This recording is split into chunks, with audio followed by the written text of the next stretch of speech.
Education, brought to you by the California Lottery, committed to enhancing education and supporting local communities for 25 years.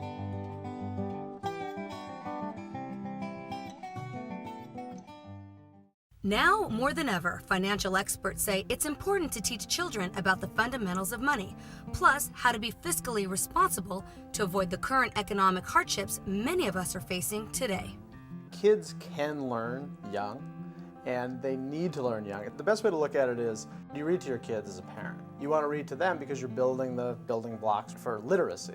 Same thing with financial literacy. You want to get them exposed to money, making choices, to build those kind of building blocks. But how do you know when it's a good time to start your child on the path to financial freedom?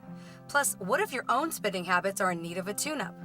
According to John Lanza, author and creator of the award-winning show Money Mammals, the sooner families begin a healthy relationship with money, the better.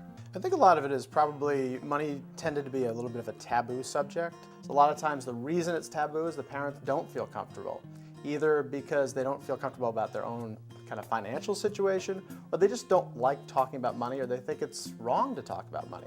And we're trying to break down those barriers. Lanza says it's important to teach your kids the value of money at an early age because building good habits now can help families from breaking bad habits later. Living within my means and our means, it's something my grandfather, I remember him saying, he had two pieces of advice. He said, understand the concept of compound interest and living below your means. It's really good advice. You want to model that behavior for your kids.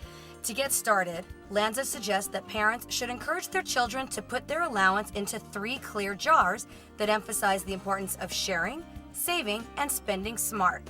We wanted to have clear jars because you want kids to see the money accumulating. I think that's really, really important. Kids are visual. If they don't see the money, it kind of goes out of mind, out of sight, out of mind. They really need to see the money accumulating. I feel very strongly about that. In his new book, Lanza also teaches the importance of values, goals, and living within your means in a way that's exciting for children to understand the concept of money. I think it's equally difficult for families that have plenty of money to try to raise kids that are going to be financially savvy.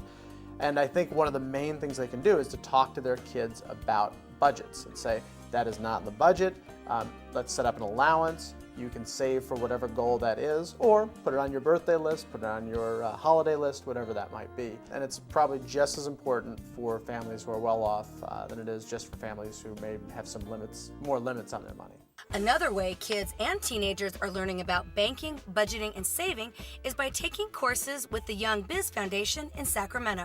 The teens take part in a real-world, hands-on entrepreneurial and business program to learn why it's vital to practice good money management skills. So, by teaching children now the importance of making good choices, spending smartly, and setting priorities, you're giving your child the tools that he or she needs to have a great financial future. In Los Angeles, I'm Jennifer Quinones for California Life.